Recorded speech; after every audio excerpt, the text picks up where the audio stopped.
Thank you, Mr. President. Mr. President, most of my people in Louisiana, I think, are probably much like your people in Maine. Most of my people, most of our people, they just get up every day, they go to work, they obey the law, they pay their taxes, they try to do the right thing by their kids, try to teach their kids morals, and they try to save a little money for retirement as they enjoy living in what they believe is the greatest country in all of human history. But many of my people, Mr. President, are struggling. President Biden took office on January 20th of last year. So, what are we? We're in day 490 of Build Back Better. From where many of my people sit, nothing's been built, and nothing is back, and nothing is better. There's not a more appropriate example of that than the cost of living, inflation. When President Biden took office, the cost of gasoline in my state was $2 a gallon. It's between $4.15 and $4.25 right now. And it's not just gasoline, Mr. President. I mean, I don't need to tell you. A dozen eggs now costs $2.52. Ground beef is $5.41. A pound of chicken is $4.10. The price of oil, the price of gasoline affects so much in terms of our economy. I mean, it impacts most of our food and our clothes and our plastics. The things we use every day are delivered by air, by van, by tanker, all of which use gasoline. Pharmaceuticals are affected by the price of oil.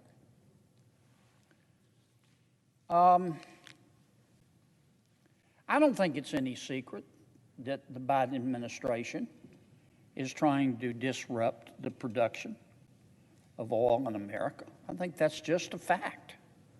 We see it in the president canceling leases on federal lands in the Gulf of Mexico, in ANWR. We see it from the difficult regulatory environment for oil and gas producers. The president's just promulgated new rules for the National Environmental Protection Act. If those new rules come to fruition, it'll be impossible to open a new pipeline in America. And I think we have to be honest about that. Now, to be fair, the Biden administration is trying to disrupt the production of oil and gas, especially oil, for environmental reasons, of which we're both aware. But instead, the Biden administration, this seems curious to me, wants us to buy oil from foreign countries. And those foreign countries deliver their oil in tankers that use 2,000 gallons of fuel an hour and emit 8 tons of carbon dioxide into the environment per hour. The irony of this is rich.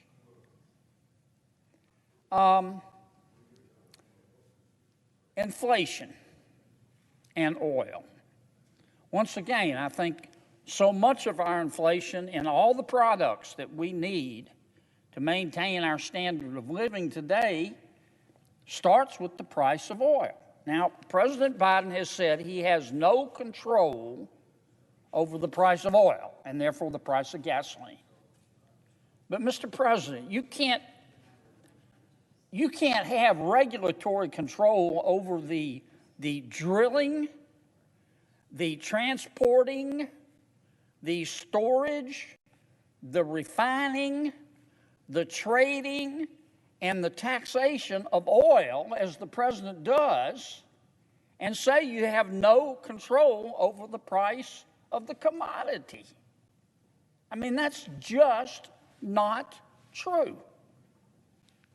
The president, here's what most people in my state see, Mr. President. The president, in March of last year, sent every American a $1,400 stimulus check. And they were grateful.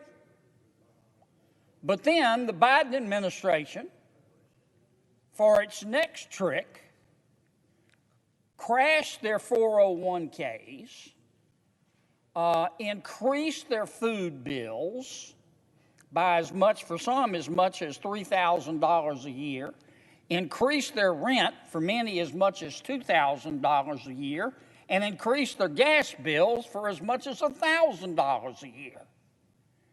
And they don't see that as a good trade, Mr. President. And it's all derived from President Biden's energy policy, which is here's his energy policy: wind, solar, and wishful thinking. It's just not realistic. And among other things, it is hurting our country. It's hurting my people in Louisiana desperately because of the rise in gasoline prices. I was very disappointed to see this week that the president has changed his approach to inflation and the price of gasoline. He has said we are now in a transition period, and he said it as if that were a positive thing. He said we're in a transition, and when we get through this transition, we're going to be stronger than ever because we're not going to have to rely on fossil fuels. And I'm thinking, I respect the president, but honestly, what planet did he parachute in from? I had just finished reading J.P. Morgan's energy report. And J.P. Morgan, looking out until 2030, not 2050, 2030, just 8 years from now, said in 2030, at the rate we're going, the demand for energy in America will be 20% greater than the supply. You know what that's going to do to the price, Mr. President. The J.P. Morgan Energy Report said that at a minimum in 2030, 8 years from now, the demand for oil is going to be 10% higher in America, and the demand for natural gas is going to be 18% higher. You know what that's going to do to prices? And the president is talking about this glorious transition, as if this is going to last forever. I don't know about the good people of Maine, but the good people in Louisiana, they just can't afford it. And my people deserve better. Now, what's the answer? Here's my opinion. We got to stop spending. The Federal Reserve has got to be given a chance to do its job. The United States Congress has a budget that we have set for the United States of America. We need to live within our budget. Except for defense spending, we need to freeze spending. We need to freeze it and give the Federal Reserve a chance to get this inflation under control. Thank you, Mr. President. My people deserve better. The people of America deserve better. I yield the floor. Mr. President.